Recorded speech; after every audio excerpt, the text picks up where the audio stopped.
Important session में, जिसमें कि हम पॉलिटी के इस पर्टिकुलर सेशन में 50 क्वेश्चन डिस्कस करने वाले हैं। और अगर आप 50 क्वेश्चन में से 30 से अबव करेक्ट करते हैं तो इसका मतलब क्या है कि आपका बेसिक बैकग्राउंड है पॉलिटी का वो ठीक ठाक है। इसका मतलब क्या है कि 5-7 नंबर की और जरूरत होती है उसमें ऐड करने के लिए, जिससे कि आपको एक अच्छी क्वालिटी की नौकरी मिले। तो लगातार अगर आप ये सेशन अटेंड कर रहे हैं और साथ में थ्योरी को पढ़ रहे होंगे, ठीक है, अगर किसी ने एक कोर्स ज्वाइन नहीं किया तो जरूर ज्वाइन कर लेना, बहुत ज्यादा फायदेमंद होने वाला है। कई बार क्या है, स्टूडेंट थोड़ा बहुत लालच करते हैं पैसे का, उसको ये पता नहीं है कि उसको ज्यादा नुकसान होता है उस छोटे लालच से। ठीक है, तो कुछ एक चीजें होती है जो हम लोग यहाँ पे प्रोवाइड करते हैं, पूरी आपको जो पीडीएफ वगैरह है उसमें एक्सप्लेनेशन वगैरह होती है, तो वो क्विक रिवीजन के लिए बहुत ज्यादा जरूरी होती है। चलो इसका पहला क्वेश्चन करते हैं आज के सेशन का। तो पहला क्वेश्चन आपकी स्क्रीन पे आ गया है और मैं अपने आप को हटा देता हूं जिससे कि थोड़ी क्लैरिटी हो आप में देखने में। चलो पहला क्वेश्चन आ गया है, which of the following do not come under the original जुडिक्शन of the supreme court. Original जुडिक्शन का मतलब क्या है कि सुप्रीम कोर्ट में सीधा जाना। ठीक है, तो बता यहां पे क्वेश्चन है, स्टेटमेंट दिया हुआ है कि कब किस तरह के मौकों पे आप सीधा सुप्रीम कोर्ट में नहीं जा सकते। ठीक है, तो ये क्वेश्चन है। तो देखिए क्या है क्वेश्चन में, इंटर स्टेट वाटर डिस्प्यूट, क्या सुप्रीम कोर्ट में सीधे जा सकते हैं अगर दो राज्यों के बीच में, दो राज्यों या दो से ज्यादा राज्यों के बीच में अगर कोई मामला है तो क्या सीधा सुप्रीम कोर्ट में जा सकता है। ओरिजिनल जुडिक्शन है सुप्रीम कोर्ट का। दूसरा है matters related to the finance commission, क्या फाइनेंस कमीशन के मामलों में सुप्रीम कोर्ट में सीधा जा सकता है, कोई राज्य केस कर सकता है सुप्रीम कोर्ट में डायरेक्ट। और तीसरा पॉइंट है, ए suit by the private citizen against the centre और स्टेट, कि एक कोई भी आदमी है वो राज्य को या केंद्र को उसके खिलाफ मुकदमा कर सकता है, कहां पे, सुप्रीम कोर्ट में डायरेक्टली। अगर कोई बात पसंद ना आए तो सुप्रीम कोर्ट में चला जा सकता है क्या। तो ये आपके सामने क्वेश्चन है, 3 ये स्टेटमेंट दी हुई है, बताओ कि कौन सी ओरिजिनल जुडिक्शन नहीं है। तो कौन सी नहीं है पूछा है, तो तीनों ही नहीं है। ये इसका राइट आंसर क्या होगा, तीनों ही नहीं है। ठीक है, इसका डी आंसर हो जाएगा। आमतौर पे क्या है कि ये इस तरह के जो क्वेश्चन होते हैं ज्यादातर स्टूडेंट इसको गलत कर बैठते हैं, बहुत कम स्टूडेंट होते हैं जो कि इसको करेक्ट कर पाते हैं। वो ही स्टूडेंट करेक्ट कर पाएंगे जो कि पॉलिटी को सीरियसली और उसको करंट के साथ भी रिलेट करेंगे थोड़ा बहुत। ठीक है, वो पढ़ेंगे। तो देखिए ओरिजिनल जुडिक्शन है वो किन मामलों पे सुप्रीम कोर्ट का नहीं होता, डज नॉट एक्सटेंड, किन मामलों पे नहीं होता। तो कुछ एक मामले यहां पे, ठीक है, dispute arising of any pre constitutional treaty, अगर संविधान से पहले कोई ट्रीटी बनी हुई थी या कोई एंगेजमेंट था, कोविनेंट था, सनद थी या सिमिलर इंस्ट्रूमेंट था, तो उसके ऊपर सीधा सुप्रीम कोर्ट में ओरिजिनल जुडिक्शन नहीं है सुप्रीम कोर्ट का। ठीक है, दूसरा है कि अगर कोई डिस्प्यूट होता है ट्रीटी एग्रीमेंट से विच स्पेसिफिकली प्रोवाइड दैट, कि ऐसा मामले में आप कोर्ट नहीं जा सकते, मतलब उसमें लिखा हुआ एग्रीमेंट में कि आप कोर्ट में नहीं जा सकते, तो फिर आप कोर्ट में नहीं जाएंगे। तीसरा, इंटर स्टेट वाटर डिस्प्यूट, अगर आपने पूरा अच्छी तरह से पढ़ा होगा ट्रिब्यूनल, जब आपने ट्रिब्यूनल पढ़े होंगे तो उसमें लिखा होता है ट्रिब्यूनल में कि जब इस तरह के जो मामले होते हैं ना, वो कहीं ना कहीं ट्रिब्यूनल के जरिए सुलझाने की कोशिश करनी चाहिए, क्योंकि पूरे वर्ल्ड में कोर्ट उस तरह के मामलों का कभी फैसला नहीं करते। ठीक है, तो तीसरी स्टेटमेंट, तीसरा ये matters refers to finance commission से रिलेटेड मामलों में आप सुप्रीम कोर्ट नहीं जा सकते। Adjustment of certain expenses and pension between, centre और स्टेट के बीच में अगर पेंशन और एक्सपेंस का कोई मामला है तो आप कोर्ट नहीं जा सकते। Ordinary dispute of commercial nature, centre और स्टेट के बीच में कॉमर्शियल नेचर का कोई सामान्य डिस्प्यूट है तो नहीं जा सकते। और एक राज्य है केंद्र के खिलाफ डैमेज लेने के लिए, कि आप डैमेज की रिकवरी के लिए नहीं जा सकता। तो ये की चीजें हैं जिसमें कि आप है वो सुप्रीम कोर्ट नहीं जा सकते, ओरिजिनल जुडिक्शन नहीं है। Question of political nature are excluded from it, any suit brought before the supreme court by a private citizen against the centre और state can not be entertained under original jurisdiction. तो ये मामले आपने, ये बहुत important explanation है, इससे बहुत सारे क्वेश्चन है, अंडरस्टैंडिंग है आपकी ओरिजिनल जुडिक्शन से रिलेटेड, वो समझ में आ जाएगी। अगर आपने थ्योरी पढ़ा है तो इसको आप क्लब कर सकते हैं, और करंट पढ़ रहे हैं साथ में, ऐसे ऐसे मुद्दे आते रहते हैं, ठीक है, तो वो कैसे सोल्व होते हैं, तो आप इसको ज्यादा बेटर ढंग से समझ पाएंगे। अगले क्वेश्चन पे आ जाते हैं। ठीक है,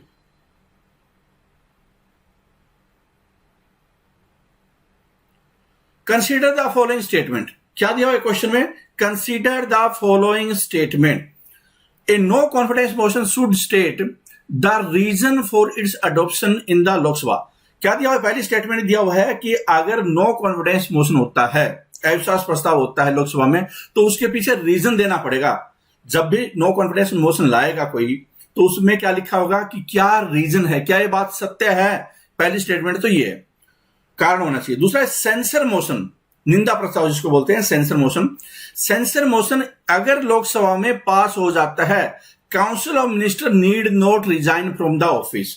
सेंसर मोशन के बीच के बारे में कुछ डिस्कशन पीछे आई थी, लेकिन ये थोड़ा स्पेसिफिक है कि काउंसिल ऑफ मिनिस्टर मतलब मंत्री परिषद है, वो त्याग पत्र देने की जरूरत नहीं है उसको, अगर सेंसर मोशन पास हो जाता है। सरकार के खिलाफ निंदा प्रस्ताव पास हो जाता है, जिसमें कि सरकार हमेशा बचने की कोशिश करेगी, लेकिन अगर पास हो गया तो क्या होगा?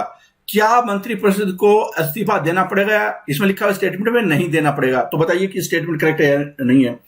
तीसरी स्टेटमेंट क्या दी हुई है कि adjournment motion is introduced in the parliament to draw the attention of the house to a definite matter of urgent public importance and needs the support of 100 members to be admitted. कि adjournment motion होगा, अर्जॉर्नमेंट मतलब स्थगन प्रस्ताव होगा, वो parliament में किसी खास पर्पज के लिए पब्लिक इंपोर्टेंस मुद्दे पे लाया जाता है। 100 बंदों का, 100 मेंबर्स का इसमें एडमिशन जरूरी है, साइन चाहिए 100 मेंबर के, तभी एडजॉर्नमेंट मोशन आ सकता है। तो बतानी है कि स्टेटमेंट कौन कौन सी करेक्ट है, कौन कौन सी स्टेटमेंट है वो करेक्ट है।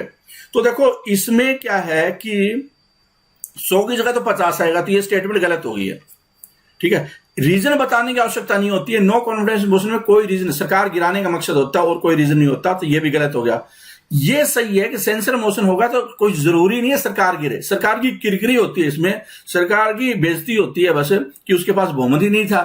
ठीक है, तो ये can lead to no confidence motion हो सकता है, लेकिन इसमें क्या सरकार को ऐसा कोई खतरा नहीं होता। तो ये क्या स्टेटमेंट बिल्कुल करेक्ट है। तो आंसर क्या हो जाएगा? डी इसका आंसर हो जाएगा। ठीक है, अगला क्वेश्चन देख लेते हैं। अगला क्वेश्चन देख लेते हैं कि संविधान का आर्टिकल है, आर्टिकल 21 क्या बोलता है? कि no person shall be deprived of his life और पर्सनल लिबर्टी, लाइफ या personal liberty except according to the provision established by law. Provision established by law, कल आया था ये वर्ड, और कल ये भी आया था पिछले सेशन में, पर्सनल लिबर्टी, हिज लाइफ। तो ये स्टेटमेंट लिखी हुई है, इसका मतलब क्या? Protection under article 21 is against arbitrary legislative action है क्या?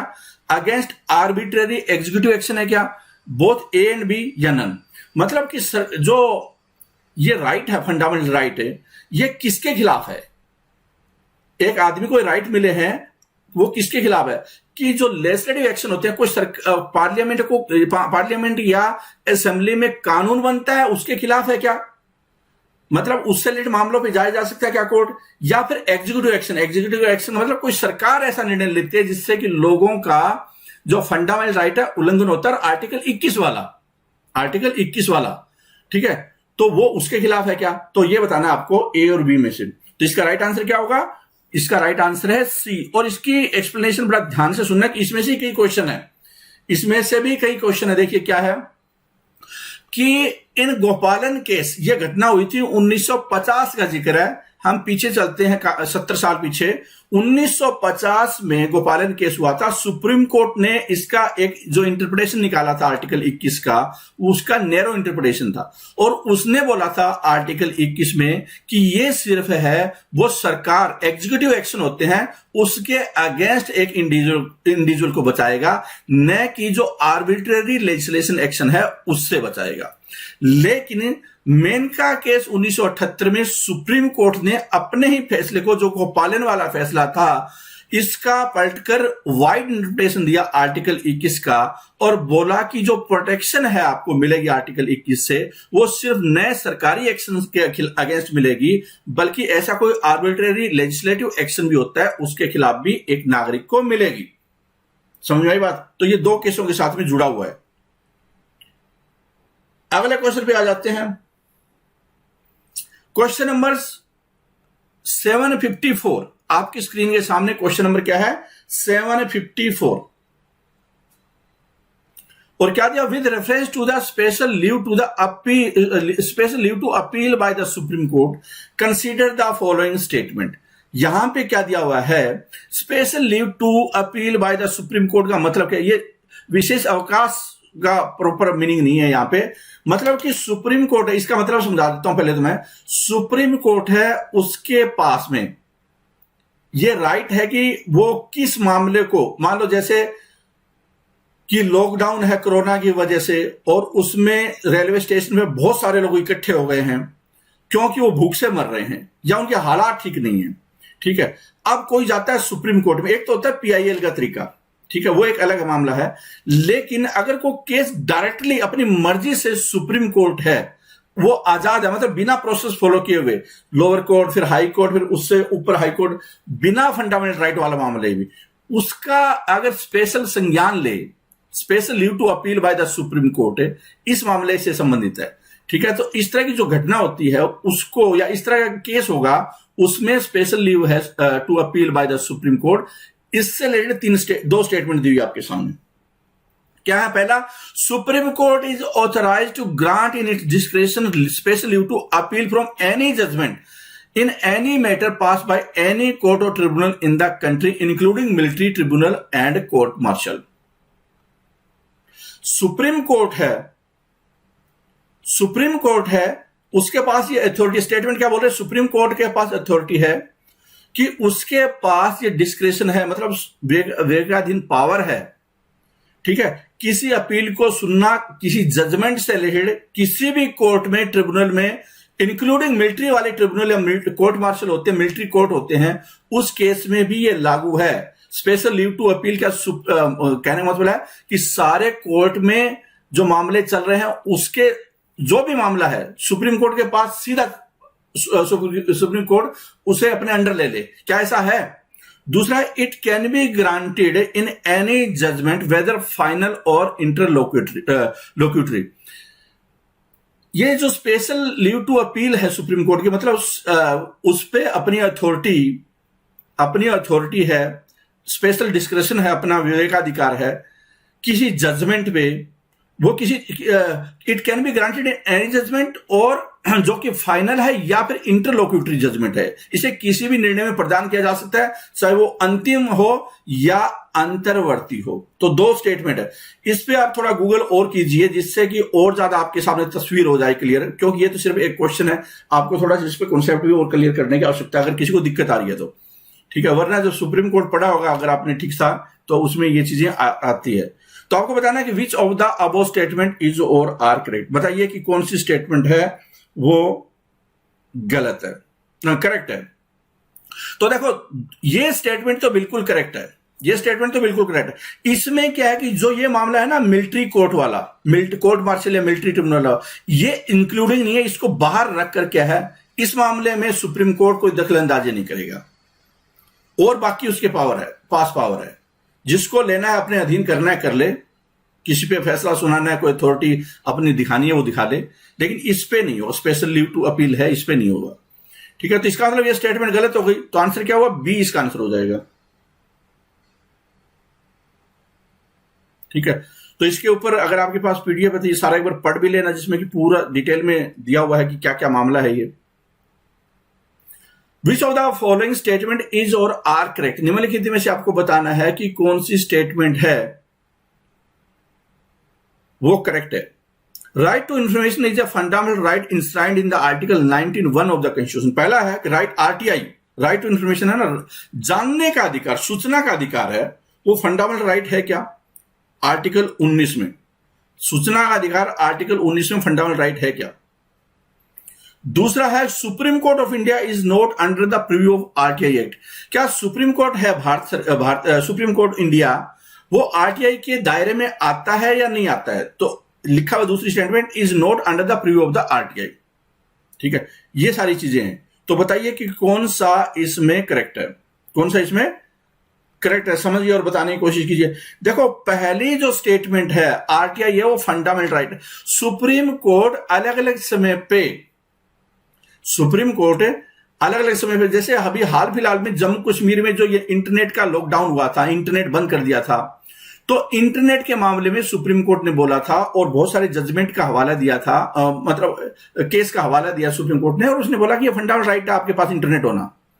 तो ऐसे राइट टू इंफॉर्मेशन है वो फंडामेंटल राइट के आपको सूचना मिलने चाहिए अलग अलग मुद्दों से, तो वो आपका फंडामेंटल राइट, आपको राइट सूचना मिले। ठीक है, तो ये स्टेटमेंट है वो बिल्कुल करेक्ट है।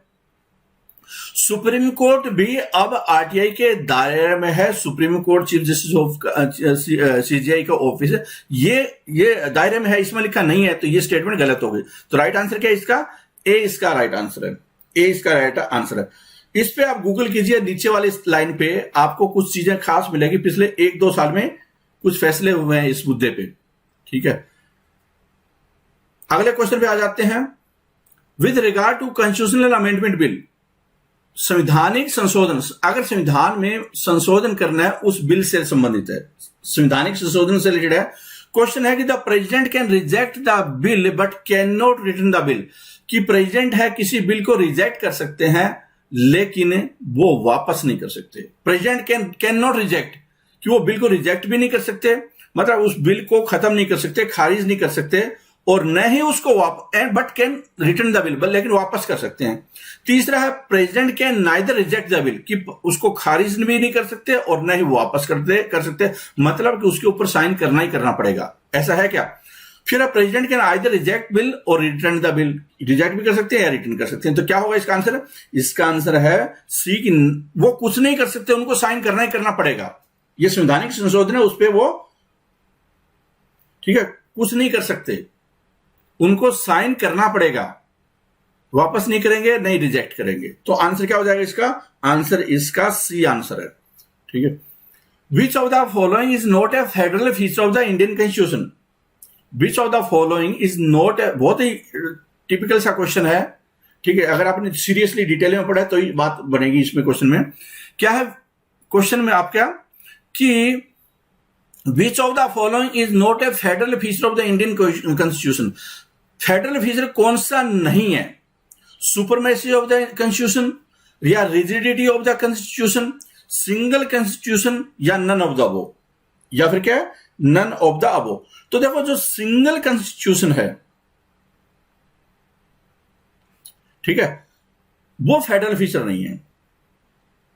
इसको समझिए क्या है, इसको समझिए इस मुद्दे को, कि union of India is a federal system with unitary बायस।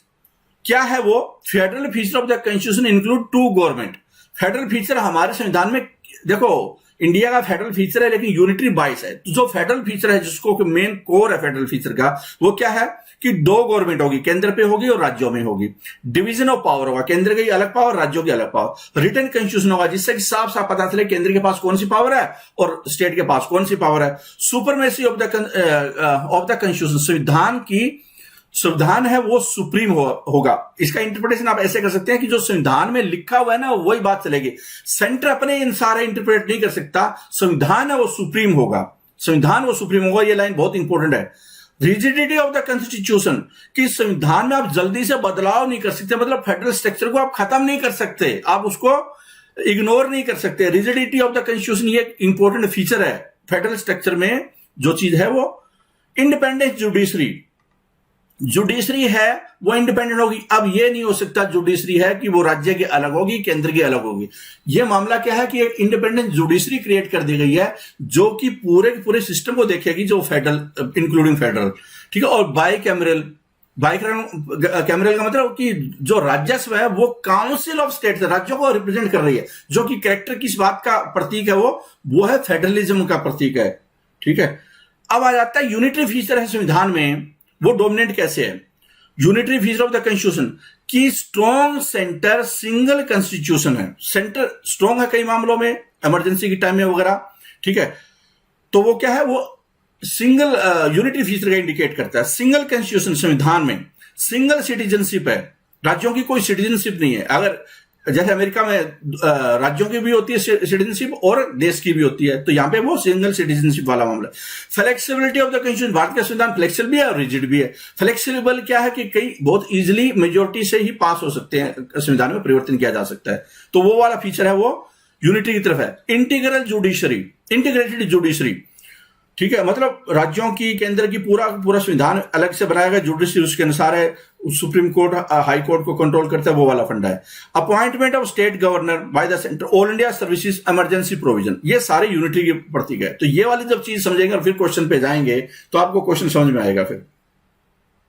ठीक है, चलो, which of the following duties do not come under the ambit of fundamental duties as enshrined in the Indian constitution, कि निम्नलिखित में से कौन सी है फंडामेंटल ड्यूटी नहीं है जो कि भारत के संविधान में लिखा हुआ है। भारत के जो मौलिक कर्तव्य है उसकी परिधि में निम्नलिखित में से कौन सी स्टेटमेंट वाली कौन सा कर्तव्य है वो नहीं आता फंडामेंटल ड्यूटी के दायरे में। ठीक है,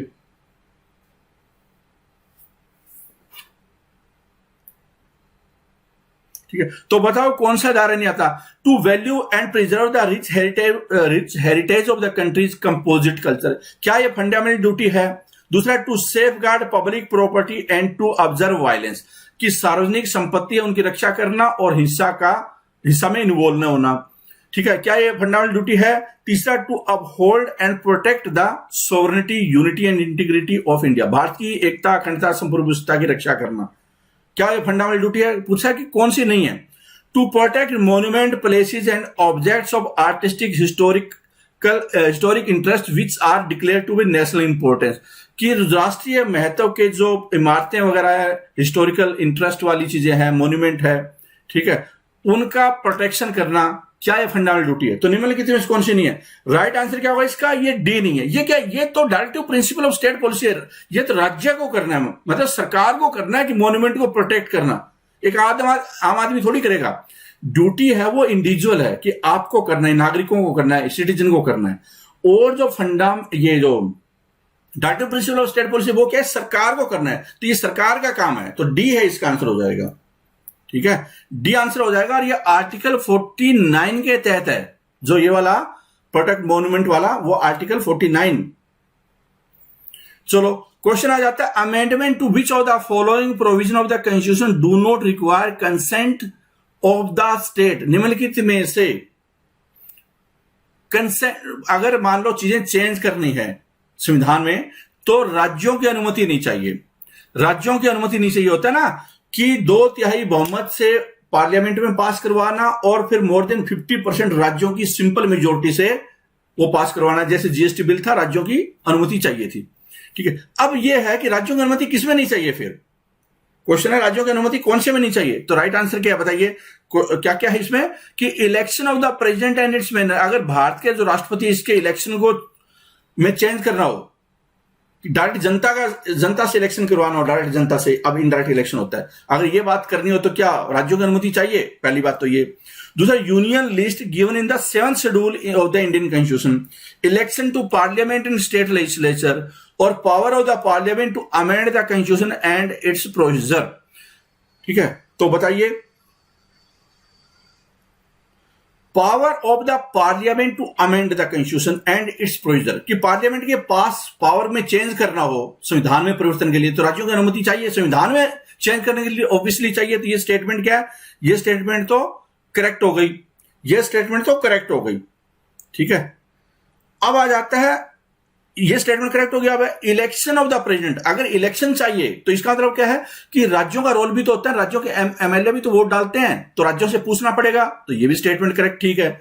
union list given in the 7th schedule, ये साफ साफ वहां पे लिखा हुआ है, तो ये करेक्ट है। और ये है वो इनकरेक्ट है, इसके लिए राज्यों के नीचे election to parliament and state legislature, इसके लिए नहीं चाहिए अगर इसमें परिवर्तन करना है तो। ठीक है, तो ये है, आपको अगर पूरा पढ़ना है कि कौन सी सिंपल मेजोरिटी से हो सकता है, वरना आप किताब भी देख सकते हैं, वरना यहां पे साफ साफ लिखा हुआ है, आप चाहें तो इसमें पढ़ सकते हैं, आपके पीडीएफ में होगा। आगे चलते हैं, क्वेश्चन क्या दिया क्वेश्चन में, when the vacancy is going to be. ठीक है, when the vacancy is going to be caused by the resignation or death of sitting vice president and election to fill the vacancy must be held.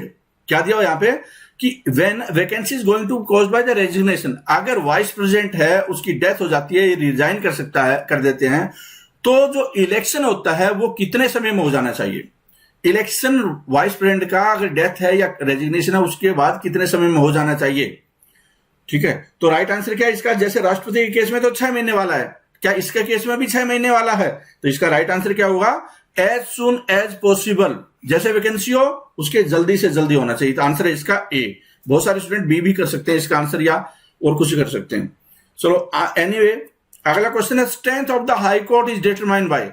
High court की strength है वो कौन determine करेगा? High court की strength कि कितने जज होने चाहिए हाई कोर्ट में, ये कौन डिसाइड करेगा? क्या राज्य की विधानसभा करेगी या फिर पार्लियामेंट करेगी या कौन करेगा? तो फटाफट आंसर देने की कोशिश कीजिए। ये वाले क्वेश्चन भी अक्सर स्टूडेंट गलत कर देते हैं। ठीक है, तो इसका राइट आंसर क्या है? इसका राइट आंसर क्या है? इसका राइट आंसर है प्रेसिडेंट। इसका राइट आंसर है प्रेसिडेंट।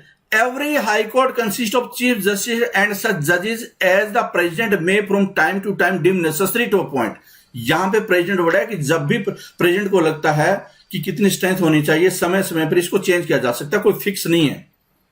ठीक है, तो राइट आंसर क्या है इसका? ए इसका राइट आंसर है। अगला देखिए क्या है, if any functionary under our constitution is to be compared with the US president, कि अगर अमेरिका के राष्ट्रपति है उनके साथ कंपेयर करना हमारे संविधान में जिस पद को, he is the prime minister.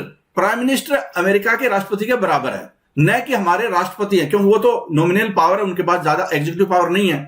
ठीक है, तो ये जो स्टेटमेंट है, ये वाली स्टेटमेंट है, ये किसकी स्टेटमेंट है? ये स्टेटमेंट है जब कॉन्स्टिट्यूशन असेंबली में सारी चीजें हो रही थी तो ये किसने बोली थी, किसने इसको एक्सप्लेन किया था? तो ये है doctor B R Ambedkar. Right answer क्या है इसका? Doctor B R Ambedkar. अगले क्वेश्चन पे आ जाते हैं। Which of the following is constitutionally obligatory on the part of prime minister of India? भारत के प्रधानमंत्री के लिए संवैधानिक रूप से अनिवार्य है। संवैधानिक रूप से अनिवार्य है। क्या अनिवार्य है संवैधानिक रूप से? ऐसा करना जरूरी है प्राइम मिनिस्टर के लिए। कब? देखिए, president is the supreme commander of the defence forces. Prime minister has to take all major decision regarding defence only after prior approval by the president. अगर डिसीजन लेना है डिफेंस के मामलों में तो राष्ट्रपति से अनुमति लेनी पड़ेगी प्रधानमंत्री को, क्योंकि वो सुप्रीम है। क्योंकि वो सुप्रीम है। क्या ये स्टेटमेंट करेक्ट है? क्या ये स्टेटमेंट करेक्ट है? दूसरी बात, prime minister has to communicate to the president all decision of the cabinet relating to administration and proposal for the legislation, कि प्रधानमंत्री को जो भी फैसले होते हैं कैबिनेट के, चाहे वो एडमिनिस्ट्रेशन के मामले हो या फिर लेजिस्लेटिव प्रपोजल हो, वो उसको बताने पड़ेंगे, प्रेसिडेंट को कम्युनिकेशन करना पड़ेगा। तो दूसरी ये प्रोविजन है। तीसरा, as the minister has are appointed by the president, prime minister has to go by the presidential discretion in the allocation of business among the minister. क्योंकि मंत्री है वो राष्ट्रपति द्वारा अपॉइंट किए जाते हैं, तो जो भी विभाग बांटने वो राष्ट्रपति के अनुसार ही बांटेंगे। क्या ऐसा है? और चौथा है, prime minister if he happens to be the leader of a party not having the required majority should prove his majority strength in both the houses of parliament within the period stipulated by the president. कि अगर किसी prime minister को appoint कर दिया और उसके पास बहुमत नहीं है तो सदन के दोनों हाउसेज में, बोथ हाउसेज ऑफ पार्लियामेंट, सदन के दोनों हाउसेज में उसको अपनी मेजोरिटी साबित करनी पड़ेगी गिवन पीरियड ऑफ टाइम में। तो ये 4 स्टेटमेंट है। तो इसका राइट आंसर क्या है? राइट आंसर है इसका बी। प्रधानमंत्री को अपनी जो मंत्रिमंडल होता है उससे रिलेटेड सारे मामले राष्ट्रपति को कम्युनिकेट करने, बी इसका आंसर हो जाएगा। ठीक है, चलो। और आर्टिकल 78 है, which of the following is not correctly matched? निम्नलिखित में से कौन सा करेक्टली मैच्ड नहीं है? निम्नलिखित में से कौन सा करेक्टली मैच नहीं है? सेंट्रल सीबीआई का गठन 1963, क्या बात सही है? स्पेशल पुलिस एस्टेब्लिशमेंट 1942 के बात सही है। प्रिवेंशन ऑफ करप्शन एक्ट है वो 1947 में बना, के बात सही है। सेंट्रल विजिलेंस कमीशन है वो 1964 में बना, तो क्या ये बात सही है? तो ये जो कौन सी इसमें ठीक नहीं है?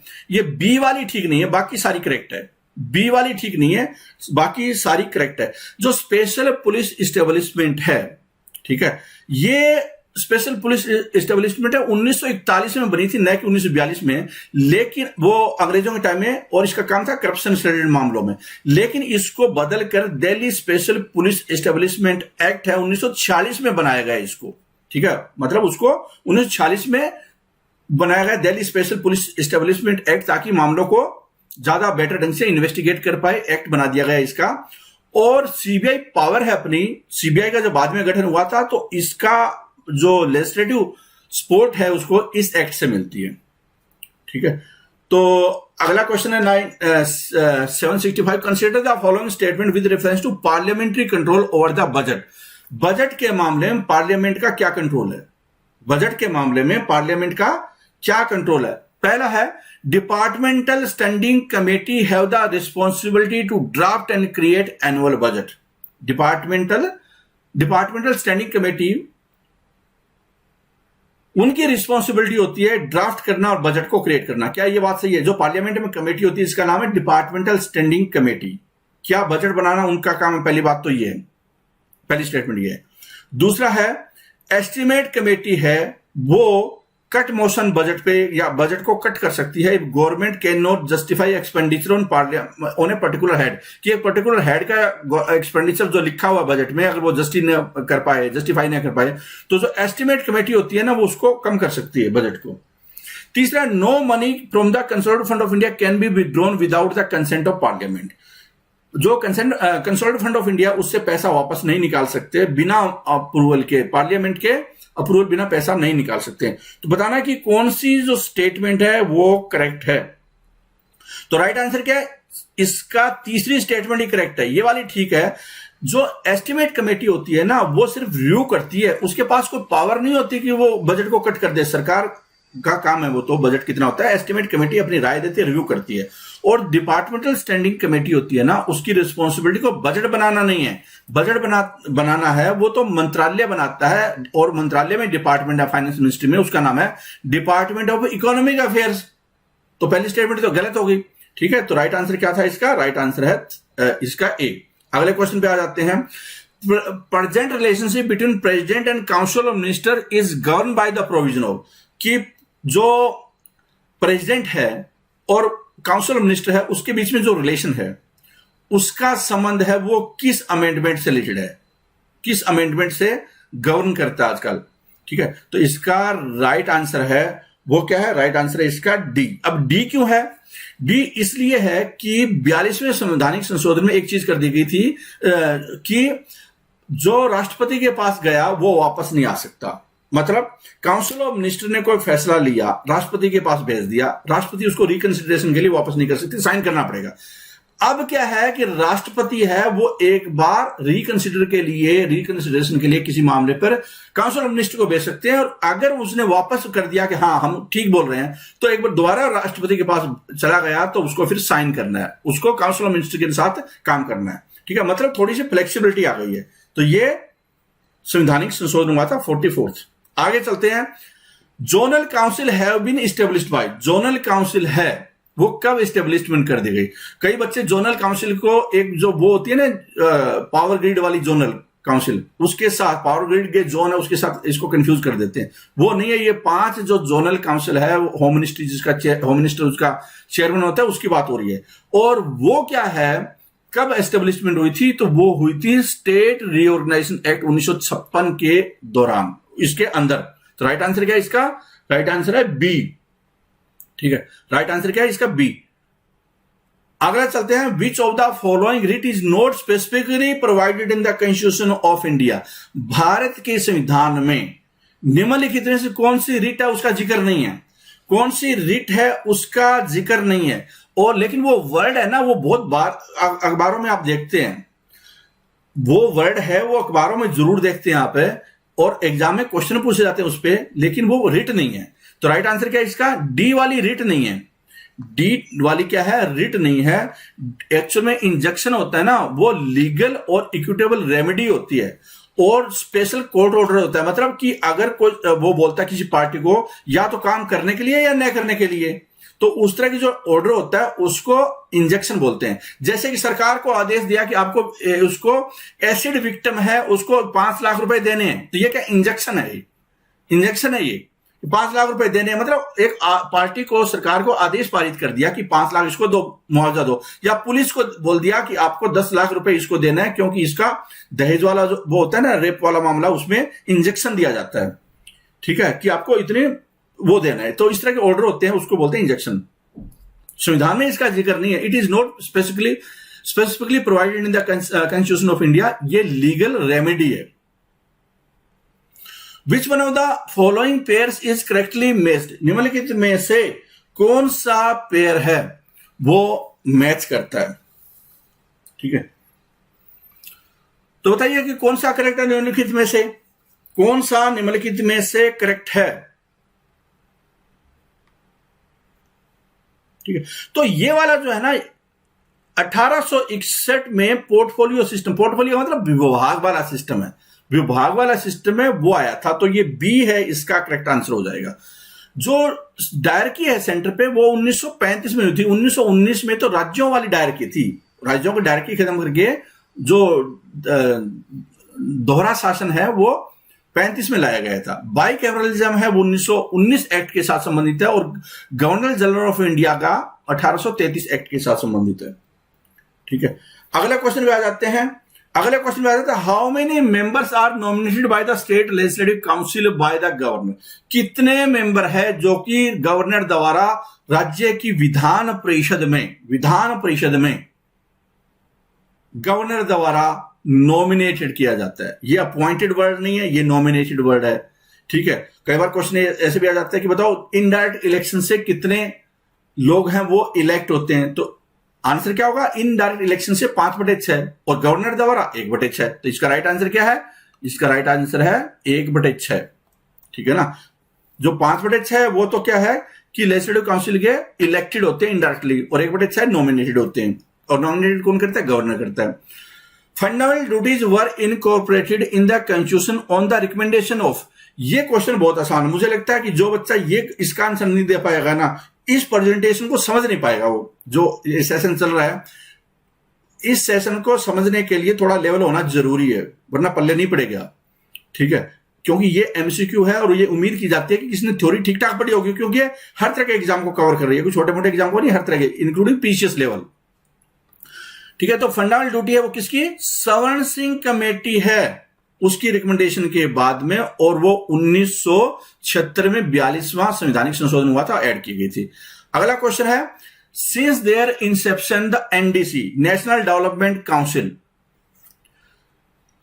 And its standing committee have virtually relegated the planning commission to the status of a research arm. The statement is associated with, ये बात किसने इसको रिसर्च करने के किसने इसको एनालाइज किया इस स्टेटमेंट को, कि एनडीसी, एक्चुअल में एनडीसी और इसकी जो कमेटी है ना, वो प्लानिंग कमीशन को रिसर्च ऑर्गेनाइजेशन का स्टेटस की तरह पहुंचा दिया है, ठीक है। तो ये बात है वो किसने बोली, इसका राइट आंसर क्या होगा, ये जो बात है ना वो बोली थी एम्ब्रेचर ने। एम्ब्रेचर है वो नेहरू के बायोग्राफर थे। ये भी क्वेश्चन आ सकता है नेहरू के बायोग्राफर निम्नलिखित में से कौन है, तो एम्ब्रेचर। एनडीसी है वो स्टेब्लिश हुई थी सुप्रीम एडमिनिस्ट्रेटिव और एडवाइजरी बॉडी प्लानिंग के ऊपर, और इसने जो policy directive, it lays down policy directive invariably approved by the cabinet. Since their inception, NDC and its standing committee have virtually relegated the planning commission to the status of research arm, ठीक है। तो ये जो बात आई कि NDC का role है वो रिसर्च आर्म की तरफ हो गया है, वो बात एम्ब्रेचर ने बायोग्राफी ऑफ नेहरू में की थी, क्योंकि एनडीसी की आलोचना भी काफी होती थी, प्लानिंग कमीशन की भी आलोचना काफी होती थी। प्लानिंग कमीशन को यह बोलना स्टार्ट कर दिया गया था कि इसने तो जो फाइनेंस कैबिनेट के रूप में, आगे आएगा शायद क्वेश्चन इस पे, फाइनेंस कमीशन का रोल, कैबिनेट का रोल अदा करना स्टार्ट कर दिया है। Which of the following cabinet committee is not chaired by prime minister, निम्नलिखित में से कैबिनेट कमेटी है वो कौन सी प्राइम मिनिस्टर उसके चेयरमैन नहीं होते। कौन सी कमेटी, पॉलिटिकल अफेयर्स मामलों की जो कमेटी होती है वो प्राइम मिनिस्टर होते हैं नहीं होते, appointment committee, committee on parliament affairs, या इकोनॉमिक अफेयर्स कमेटी। तो इसका राइट आंसर क्या है, जो पार्लियामेंट अफेयर्स कमेटी होती है उसके चेयरमैन होम मिनिस्टर होते हैं, बाकियों के प्राइम मिनिस्टर होते हैं। अगला क्वेश्चन है which of the following must be approved, which of the following must be approved by the public account committee before being submitted to the Lok Sabha for voting. PSC होती है लोकसभा में, उसके द्वारा वो अप्रूव होना जरूरी है। अगर लोकसभा में पेश किया जाता है वोटिंग के लिए, तो वो कौन सी ग्रांट है, कौन सी ग्रांट है, कौन सी ग्रांट है? तो बताइए कौन सी ग्रांट है जो कि पीएससी द्वारा अप्रूव होना जरूरी है? पीएससी द्वारा अप्रूव होना जरूरी है। तो इसका राइट आंसर क्या होगा? इसका राइट आंसर है एक्सेस ग्रांट। एक्सेस ग्रांट कौन सी होती है?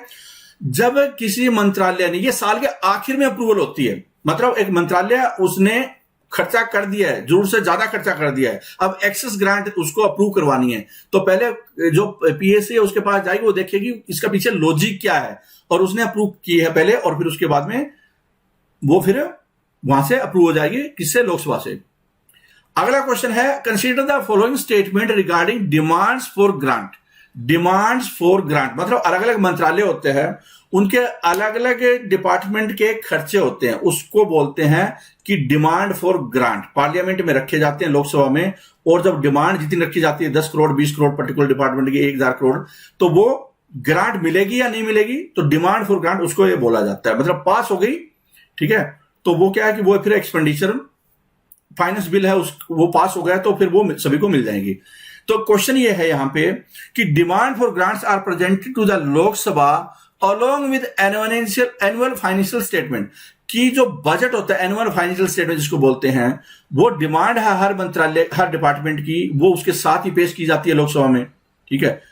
दूसरा है regarding union territory without legislature, की जिसकी विधानसभा नहीं है यूनियन टेरिटरी की, जैसे चंडीगढ़ वगैरह है, तो उसके लिए सेपरेट डिमांड है, वो बजट में हर यूनियन टेरिटरी की पेश की जाती है। तीसरा है voting of demand for grant has to be done by the Lok Sabha and Rajya Sabha separately. Lok Sabha अलग करती है और राज्यसभा अलग करती है वोटिंग ऑफ डिमांड्स पे, मतलब जो खर्चा पास करना है उसके ऊपर अलग अलग वोटिंग होती है। तो कौन सी स्टेटमेंट इसमें करेक्ट है? बहुत बढ़िया क्वेश्चन है ये। और आप जो बजट के दौरान सारी चीज सुनते हैं, लेकिन अगर सीरियसली पढ़ रहे होंगे ना, उस लेवल की पढ़ाई कर रहे होंगे, तो आपको ये आसान क्वेश्चन लगेगा, क्वेश्चन भी आसान लगेगा, वरना इसमें कंफ्यूज हो सकते हैं, ठीक है। तो पहली स्टेटमेंट है, ये देखो, ये स्टेटमेंट तो वैसे गलत होगी, कोई भी बता देगा इसको। राज्यसभा में तो जाता ही नहीं है खर्चे का मामला, सिर्फ लोकसभा का काम होता है। डिमांड ऑफ ग्रांट का मतलब लोकसभा, बजट का मतलब लोकसभा, राज्यसभा डिस्कस कर सकते हैं, वोटिंग नहीं होगी उसके ऊपर। तो ये हो गया पहले। दूसरा, यूनियन टेरिटरी के लिए अलग से डिमांड है बजट में, साथ ही उस टेरिटरी का जिसकी विधानसभा नहीं है पेश की जाती है, तो ये स्टेटमेंट करेक्ट है।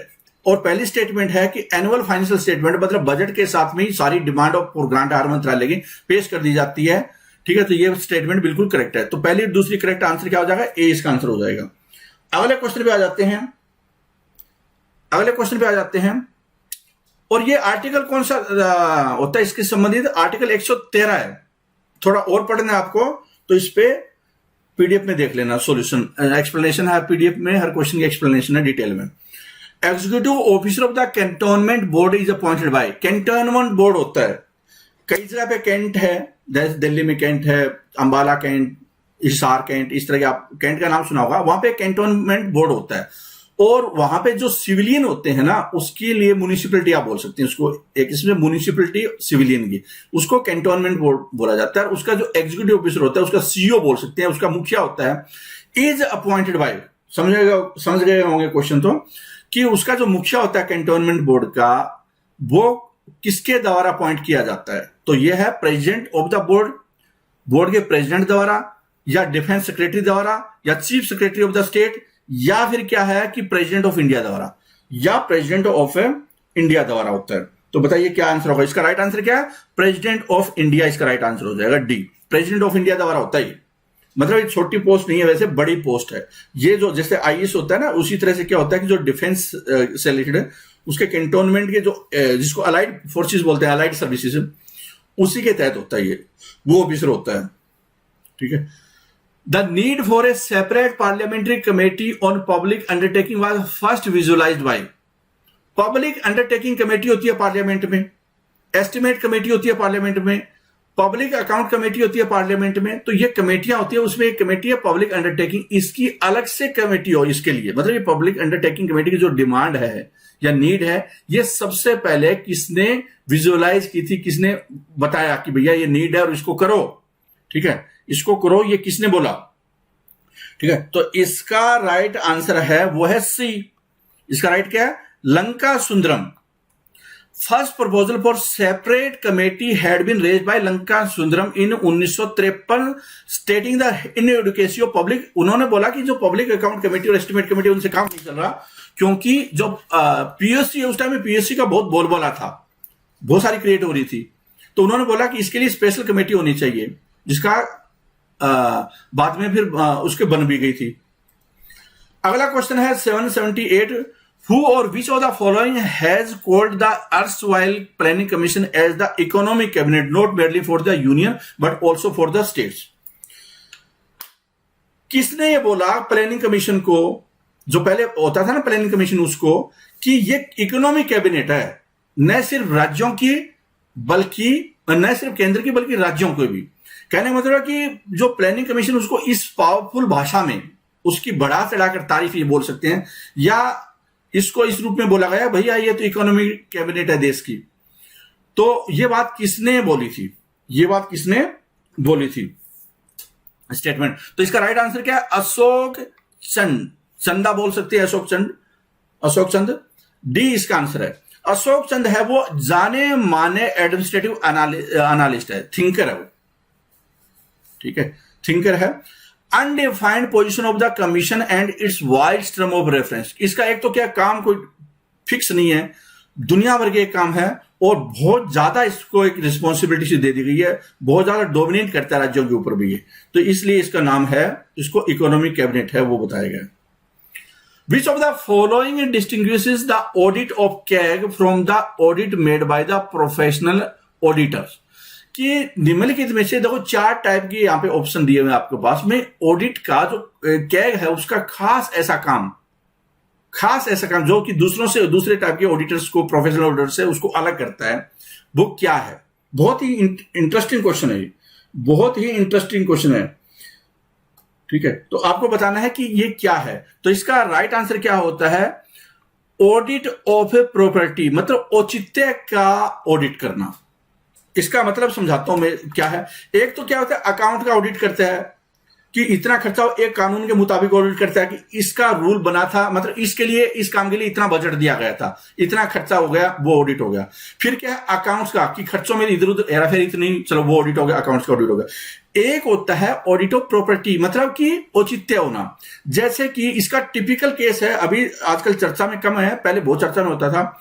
जब ये कॉमनवेल्थ गेम हुए थे इंडिया में, उस टाइम में कॉमनवेल्थ घोटाला भी बोला गया, बड़े बड़े बातें आई।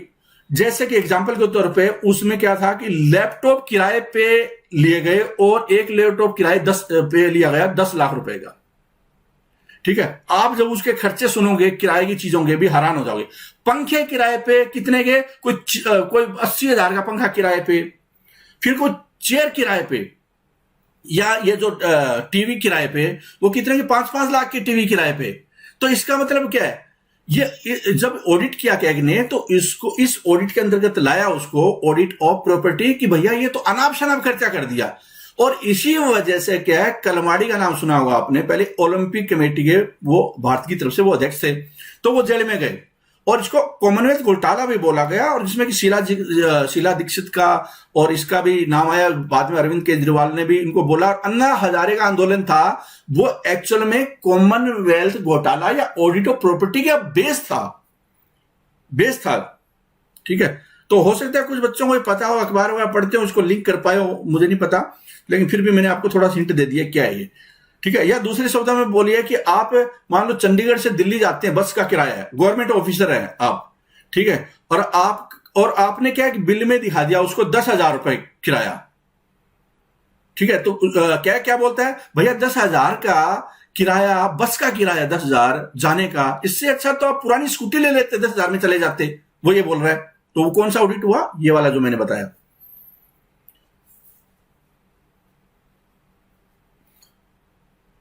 चलो अगला क्वेश्चन आते हैं। If any question arises as to the age of जज of a high court, the question shall be decided by the president after consultation with the.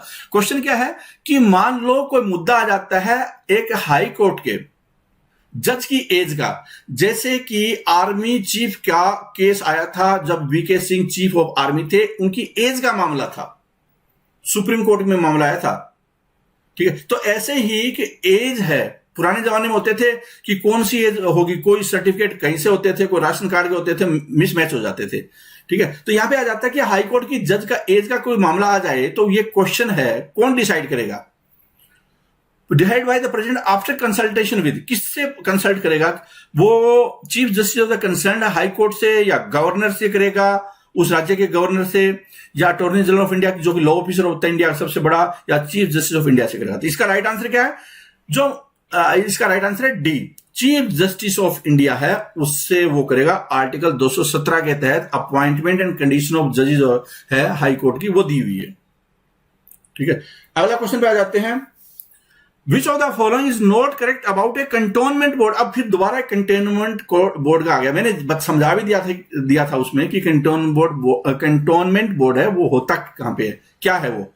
तो अब है कि it is created by executive resolution, कि ये cantonment board है ना executive resolution, मतलब सरकार ने पास कर दिया, बना दिया, जैसे कि नीति आयोग बनाया गया। दूसरा, it works under the administrative control of the union defence ministry, कि यूनियन डिफेंस मिनिस्ट्री है उसके तहत ये काम करता है, एडमिनिस्ट्रेटिव कंट्रोल उसके अधीन ये बनाया गया डिपार्टमेंट है।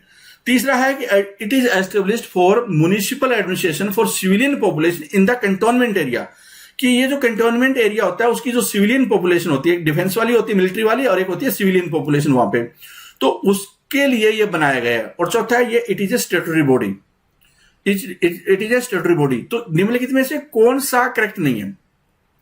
अब देखिए यहां पे एक बात आपको बिल्कुल क्लियर है, इस क्वेश्चन का आप बहुत आसानी के साथ आंसर दे सकते हैं अगर आपको बहुत ज्यादा नॉलेज नहीं है तो भी।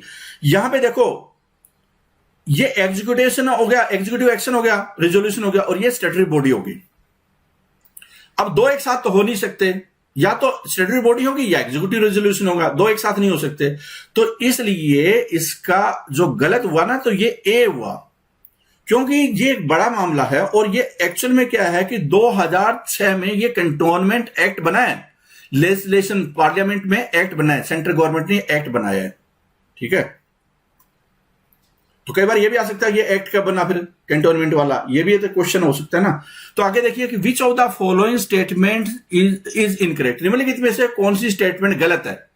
Adjournment means an interruption in normal business of the assembly, की विधानसभा की बात है यहां पे कि नॉर्मल बिजनेस होता है वो इंटरप्ट हो जाता है एडजॉर्नमेंट मोशन में, मतलब स्थगन हो जाता है। दूसरा है prorogation means end of assembly, कि असेंबली एंड हो जाती है, प्रोरोगेशन होता है, सत्र अवसान होता है। तो डिसोल्यूशन का मतलब होता है एंड ऑफ असेंबली, और फिर prorogation means the end of A session of the assembly. तो इनकरेक्ट कौन सा है? इनकरेक्ट कौन सा होगा इसमें? इसका राइट आंसर क्या है? इनकरेक्ट इसका देखो, इसका राइट आंसर है बी। क्यों है B? Prorogation means end of assembly नहीं होता, प्रोरोगेशन होता है, देखो एडजॉर्नमेंट होता है कि एक दो दिन के लिए असेंबली को 2 घंटे 3 घंटे के लिए स्थगित करना और स्पीकर द्वारा किया जाता है। एडजॉर्नमेंट सीने डाई होता है कि अनिश्चित काल के लिए स्थगित कर देना और स्पीकर द्वारा होता है। लेकिन जब वो नोटिफिकेशन गवर्नर से आ जाएगा तो उसको बोलते हैं प्रोरोगेशन, कि मतलब जो सेशन है वो एंड हो गया है, परमानेंटली एंड हो गया है, नोटिफिकेशन आ गया है, उसको प्रोरोगेशन बोलते हैं। तो वो एंड असेंबली का नहीं होता, वो एंड सेशन का होता है। असेंबली का एंड होने का मतलब कि लोग विधानसभा भंग कर दी गई है, डिसोल्यूशन बोलते हैं उसको। तो राइट आंसर क्या? गलत क्या इसमें? बी इसका गलत है। सेंट्रल विजिलेंस कमीशन है वो वाज सेटअप बाय, वो कैसे सेटअप किया गया है? सेंट्रल विजिलेंस कमीशन है उसको सेटअप किया गया, कैसे किया गया? यहां पे बहुत इंपॉर्टेंट वर्ड है ये, set up by. Central vigilance commission है क्या, ये आपने पढ़ा होगा, लेकिन सेटअप कैसे किया गया? तो वो था एग्जीक्यूटिव रिजोल्यूशन से। डी इसका आंसर होगा। बाद में इसको 2003 में इसके एक्ट के जरिए स्टैट्यूटरी स्टेटस दिया गया। Originally CVC was neither a constitutional और statutory body, later in 2003 parliament enacted a law conferring statutory status in CVC. तो स्टार्टिंग में जो ये एस्टेब्लिश हुआ था 1964 में, ये एग्जीक्यूटिव रिजोल्यूशन द्वारा हुआ था सेंट्रल गवर्नमेंट के। और रिकमेंडेशन किसने की थी? संथनम कमेटी ने, बहुत इंपॉर्टेंट है, संथनम कमेटी ने रिकमेंडेशन की थी इसकी प्रिवेंशन ऑफ करप्शन रोकने के लिए। तो ये जो एक्सप्लेनेशन है यहां पे बहुत ज्यादा इंपॉर्टेंट है, ये सारी पढ़ेंगे तभी इस मुद्दे को समझ पाएंगे, वरना तो क्वेश्चन गलत हो जाएगा, समझ में भी नहीं आएगा क्या गलत था। The first Lokpal bill was introduce in the parliament. पहली बार पहला लोकपाल विधेयक है पार्लियामेंट में कब आया, पार्लियामेंट में ये कब आया था? तो इसका फैक्चुअल क्वेश्चन, ये फैक्चुअल है 1968 में आया था। ये लोकपाल का नाम है, वो नया नहीं है, पुराना है, 1968 में ही चला था ये। लेकिन ये नया अन्ना हजारे वाला, तो ये जो कॉमनवेल्थ घोटाला और ये वाला हुआ था, मैंने थोड़ी देर पहले डिस्कस किया था, उसके बारे में बाद में ये ज्यादा चर्चा में होगा। जब लोगों ने देखा कि यार लैपटॉप भी 10-10 लाख के आने लग गए, तो हम भी ये बिजनेस स्टार्ट कर देते हैं फिर। ठीक है, तो 1968 में इंदिरा गांधी गवर्नमेंट ने ये लाया था।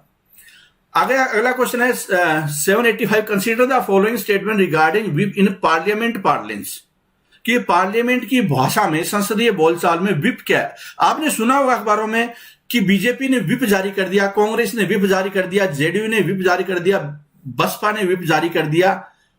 वो व्हिप क्या है? सारे बंदों को इकट्ठा होना है और पक्ष में विपक्ष में वोट डालना है। तो जो व्हिप होता है ना, वो क्या है कि एक बंदे को, जिसको कि अधिकृत किया जाता है, जिसको चीफ व्हिप बोलते हैं, उसके साथ में कुछ और बंदे होते हैं जिसको असिस्टेंट व्हिप बोलते हैं, वो एक किस्म से ऑफिशियल है पार्टी का स्टैंड, कि whip is an official of a party, political party, उस task is to ensure party discipline in a legislature. क्या ये है? दूसरा, in India all party can issue whip, कि सारी पार्टियां अपने मेंबर्स को व्हिप इश्यू कर सकती है। दूसरी बात ये। तीसरी बात, whip can not be used in all cases, whip हमेशा यूज नहीं किया जा सकता हर केस में। तो 3 स्टेटमेंट आपके सामने दी हुई है। और आपने अगर अखबार वगैरह पढ़े हैं, जो एंटी डिफेक्शन लॉ होता है कि मध्य प्रदेश की विधानसभा में वहां के एमएलए को बॉम्बे, उस वहां पे कर्नाटका में ले जाया गया, फिर गुड़गांव में यहाँ पे फेमस रिजोर्ट है वहां पे ठहरा गया, तो इस तरह की बातें आप सुने होंगे। तो पार्टी के व्हिप इश्यू करती है। यहां पे एक क्वेश्चन है तीसरा, कि whip can not be used in all cases, क्या सभी केसेस में व्हिप यूज हो सकता है? तो इसका राइट आंसर क्या हो? बहुत इंटरेस्टिंग सा क्वेश्चन है। इसका राइट आंसर है वो ये है डी, सभी केसेस में वो नहीं हो सकता। ये बात सही है। सभी पार्टी अपने सभी बंदों को व्हिप इशू कर सकती है, ये बात सही है। और ये ऑफिशियल है, एक किस्म से डिसीजन सुनिश्चित करना, अनुशासन अपने बंदों के लिए, कि उसके पक्ष में विपक्ष में आपको वोट डालना है। तो ये बात भी सही है। तो तीनों स्टेटमेंट करेक्ट है। अब आपके सामने एक क्वेश्चन आया था, तीसरी लाइन आई होगी, देर आर सच केसेस जहां पे कि जैसे कि इंडिया का प्रेसिडेंट का इलेक्शन है, वहां पे व्हिप इशू नहीं किया जा सकता। वहां पे एमपी है ना, या एमएलए अपने अनुसार वोट डालता है, ना कि पार्टी के अनुसार वोट डालता है। जो राष्ट्रपति होता है ना, किसी पार्टी की तरफ से नहीं होता। राष्ट्रपति एक इंडिविजुअल मेंबर की तरह होता है। वो पार्टी उसको सपोर्ट करती है। देखने में ऐसा लगता है कि राष्ट्रपति ने कांग्रेस का राष्ट्रपति, बीजेपी का राष्ट्रपति, ऐसा नहीं होता। राष्ट्रपति एज ए कोई सिंबल के रूप में नहीं होता, कमल का या हाथ का निशान। वो इंडिविजुअल होता है और वोटिंग भी इंडिविजुअल होती है। तो ऐसे में व्हिप नहीं इश्यू कर सकते।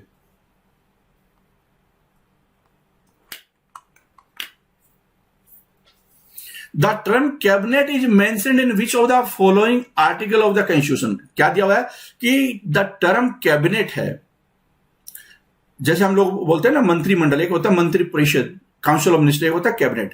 ठीक है, तो कैबिनेट है वो किस आर्टिकल में संविधान में है? जब संविधान बना था तो कैबिनेट का कोई जिक्र नहीं था, बाद में कैबिनेट का जिक्र आया। तो वो किस में आया? तो आर्टिकल 362 में आया। इमरजेंसी के दौरान इंदिरा गांधी ने इमरजेंसी लगा दी, किसी ने कोई नहीं पूछा।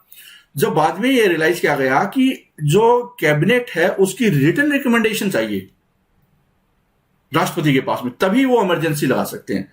तो ये मामला जब बाद में अमेंडमेंट किया गया 352 में डाला गया संविधान में, कॉन्स्टिट्यूशनल अमेंडमेंट करके, क्या वर्ड? कैबिनेट वर्ड डाला गया। ठीक है, तो आंसर क्या था इसका? आंसर है सी।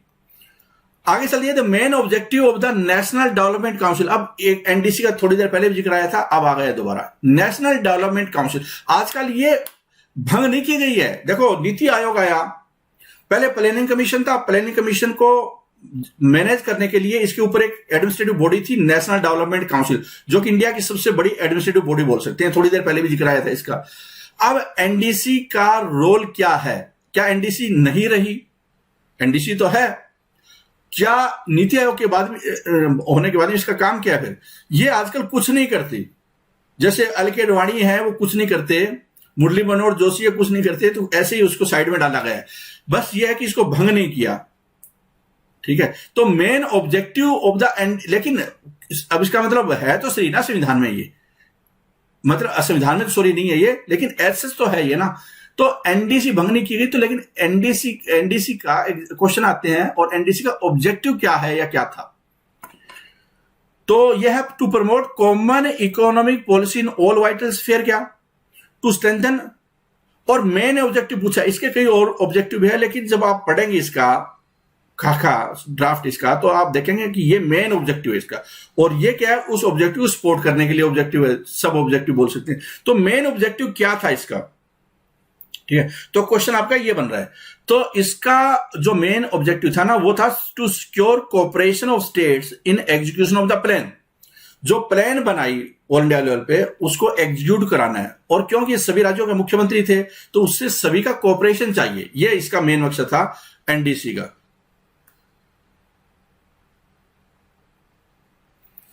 पंचायती राज इज ए सिस्टम, बहुत ही इंटरेस्टिंग क्वेश्चन है, कंफ्यूज कर सकता है ये।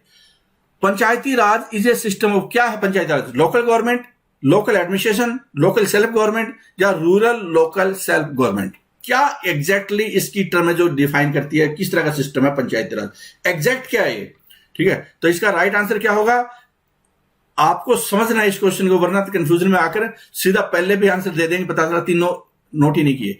देखो इसका राइट है रूरल लोकल सेल्फ गवर्नमेंट, पूरी डेफिनेशन है इसकी। ये रूरल एरिया के लिए है, ग्रामीण क्षेत्र के लिए पंचायती राज म्युनिसिपैलिटी जैसे शहर के लिए होता है। लोकल सेल्फ गवर्नमेंट के लिए स्थानीय शासन के लोग अपने अनुसार लोगों को, नेता को चुने, और 29 जो सब्जेक्ट है उस पर काम करे, ठीक है। तो राइट आंसर इसका डी।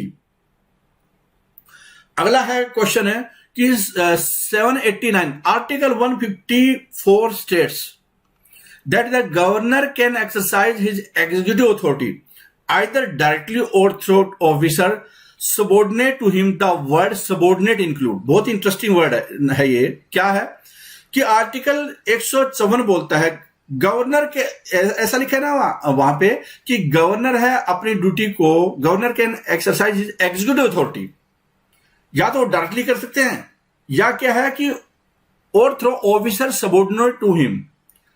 यहां पे सबॉर्डिनेट का मतलब क्या है, यहां पे सबॉर्डिनेट का मतलब क्या है, बहुत इंपॉर्टेंट आर्टिकल, उसमें वो, क्योंकि वो एग्जीक्यूटिव का काम करता है, वहां पे एग्जीक्यूटिव अथॉरिटी है, तो वो डायरेक्टली भी काम करता है और through officer subordinate to him, ये लिखा हुआ है 154 आर्टिकल में।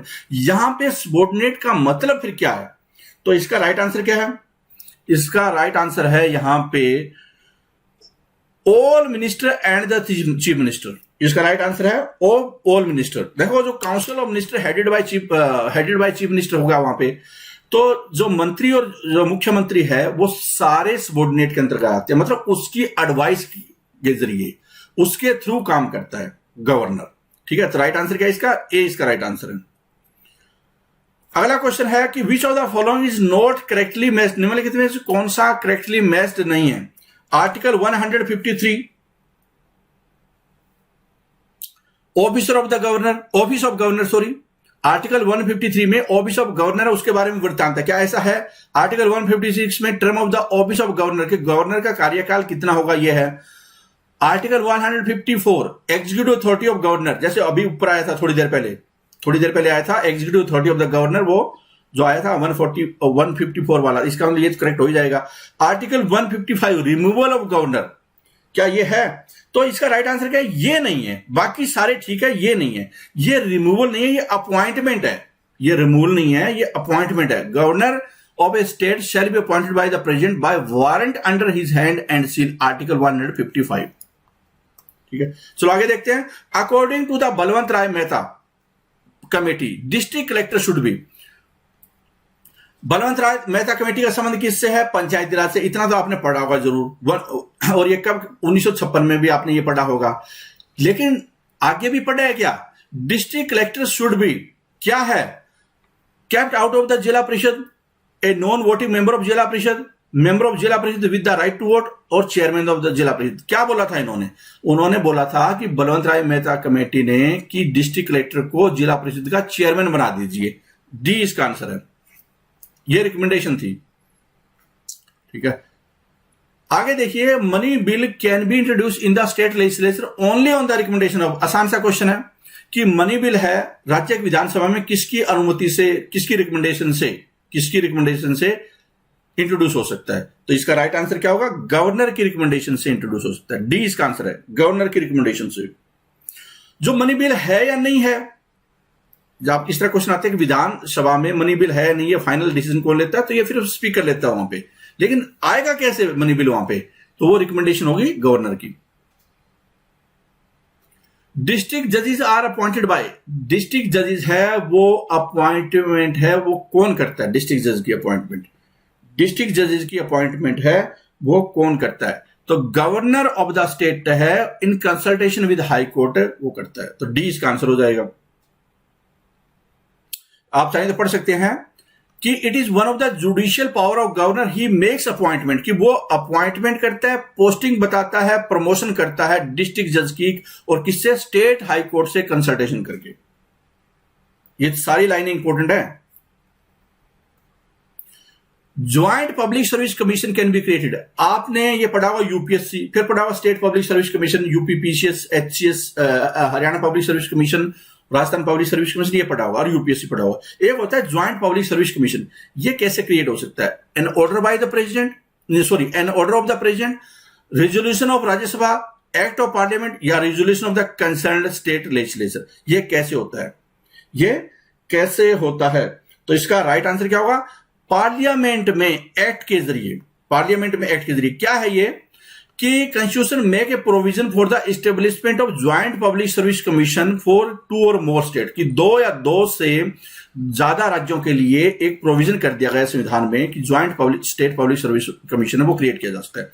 वाइल यूपीएससी और एसपीएससी है वो डायरेक्टली संविधान के जरिए कर दिया गया, जबकि जो जेएसपीएससी है can be created by the act of parliament on the request of state legislature concern, कि अगर उनकी विधानसभाएं 2 से ज्यादा राज्यों की अगर वो रिक्वेस्ट करती है तो पार्लियामेंट क्रिएट कर सकती है एक्ट बनाकर, पार्लियामेंट एक्ट के जरिए।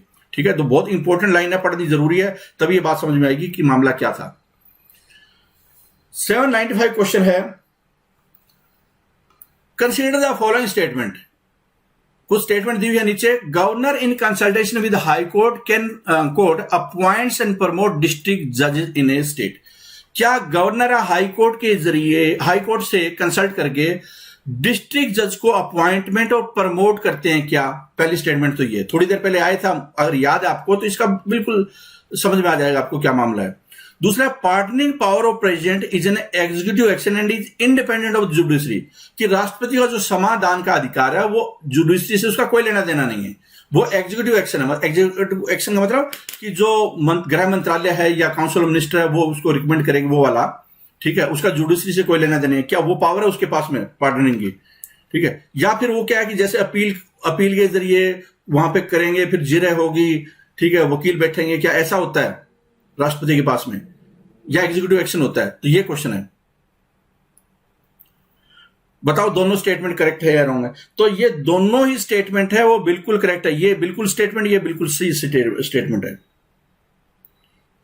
अगला देखिए क्या दिया हुआ है, which of the following audit is discretionary and not obligatory. एक विवेकाधीन है, ऑब्लिगेटरी नहीं है कैग के लिए, तो कौन सा है वो? कंपल्सरी नहीं है, वो ऑब्लिगेटरी नहीं है, उसको करना अनिवार्य नहीं है। वो क्या है कि अपने विवेक के अनुसार कर भी सकती है, कर नहीं भी देती। जैसे अभी थोड़ी देर पहले जिक्र आया था, वो जो खेल हुए थे उसका जिक्र आया था, कॉमनवेल्थ खेल, कि उसमें उनको लगा कि यार इतने इतने महंगे कंप्यूटर हमने तो नहीं देखे आज तक, पेन भी 500 1000 5 हजार रुपए के पेन, रिनोल्ड के 1-2 रुपए के आते थे उस टाइम में, तो इतने महंगे पेन कैसे कहां से खरीदे? तो जब इस तरह की सनक सी आ जाती है दिमाग में तो उसको बोलते हैं कि उसके पास डिस्क्रिशनरी ऑडिट की पावर है, ठीक है। तो ये क्या है? प्रॉपर्टी, औचित्य वाला, डी इसका आंसर हो जाएगा।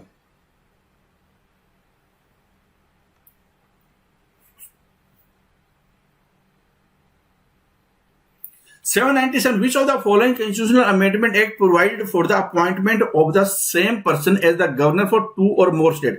कि पहले होता था, जब संविधान बना था स्टार्टिंग में ये था कि एक राज्य का एक गवर्नर होगा, लेकिन संविधान में अमेंडमेंट करके एक राज्य 2 या 2 से ज्यादा का भी गवर्नर अपॉइंटमेंट किया जा सकता है। जैसे आपने कई बार सुना होगा कि यूपी के राज्यपाल को रिटायर हो गया, हटा दिया उसको, और उसकी जगह पे बिहार के राज्यपाल को अतिरिक्त कार्यभार दे दिया गया है। ऐसे सुनते हैं।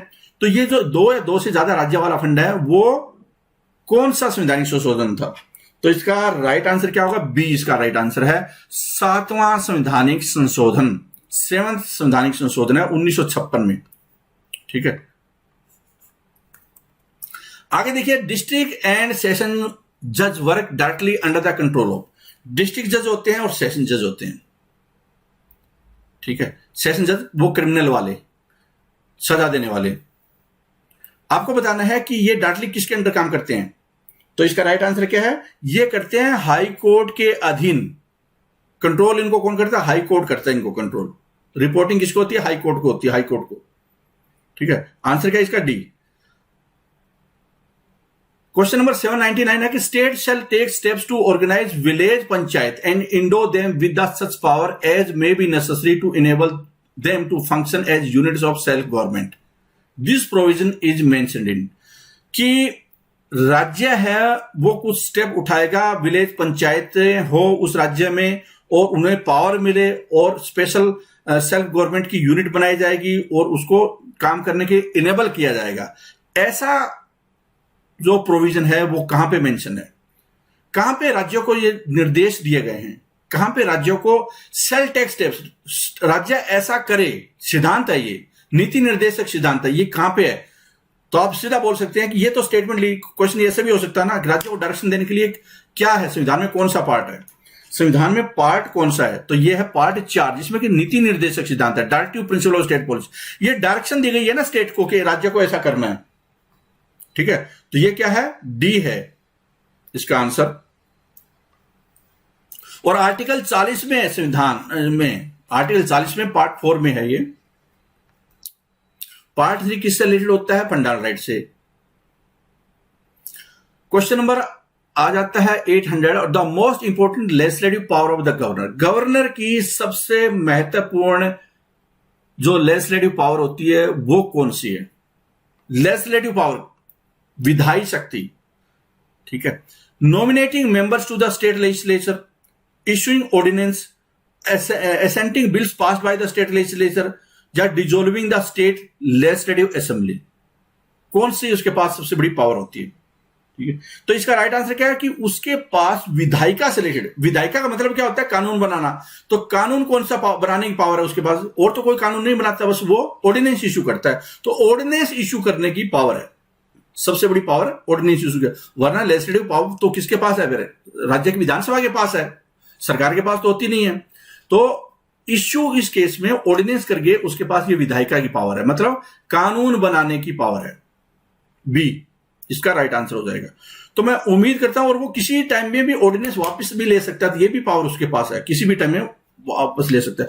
और एक बार ऑर्डिनेंस आ गया तो क्या है कि जैसे विधानसभा स्टार्ट होगी 6 वीक में उसको इंश्योर करवाना है कि वो पास हो जाए, वरना वो कैंसिल हो जाएगा उसका ऑर्डिनेंस। ठीक है, तो ये आपने देखा होगा। तो ये थे 50 क्वेश्चन। मैं उम्मीद करता हूं कि ये जो क्वेश्चन है आपको समझ में आएंगे। पहले तो ये क्वेश्चन करेक्ट कितने हैं, गलत कितने हैं, ये तो दूसरा मामला है, दूसरा सेकेंडरी मैटर है। पहला मैटर तो ये है कि आपको ये समझ में आए, उस बच्चे को समझ में आए होंगे जो कि लिंक करता है, अखबार भी पढ़ रहा होगा, एमसीक्यू भी पढ़ रहा होगा, और उसने बेसिक जो टेक्स्ट बुक है, ठीक है, वो सारी पढ़ी होगी। तो ये चीजें समझ में आ रही होगी, और वो फिर किसी भी एग्जाम को क्वालिफाई करने के लिए एक बेस बना रहा होगा। और ये क्वेश्चन सारे जब करेगा उसको, तो उसका लेवल काफी अच्छा हो जाएगा। स्टार्टिंग में क्वेश्चन गलत हो सकते हैं उसको ये टेंशन लेने की जरूरत नहीं। 50 में हो सकता है 10 ही नंबर ना आए, ऐसा हो सकता है। लेकिन जब ये पूरा सीरीज जो 20,000 क्वेश्चन की है, ठीक है, जब होगी तो वो किसी भी क्वेश्चन को आंसर देने की एबिलिटी डेवलप कर लेगा। ठीक है, 2-3 बार पढ़ना पड़ेगा, पीडीएफ पढ़ना पड़ेगा। अगर किसी ने कोर्स ज्वाइन नहीं किया तो जरूर ज्वाइन कर ले, बहुत फायदा हो सकता है। ठीक है, तो इस क्लास में इतना ही। नीचे कमेंट सेक्शन में बता सकते हैं आपके कितने करेक्ट थे। ठीक है, क्वेश्चन कैसे लगे वो भी जरूर बता सकते हैं, क्योंकि बहुत ज्यादा मेहनत होती है, नॉर्मल क्वेश्चन नहीं है, बहुत अच्छी क्वालिटी के डिजाइन हो रहे हैं, जिससे कि आपको बहुत नई चीजें देखने को, सुनने को मिल रही होगी।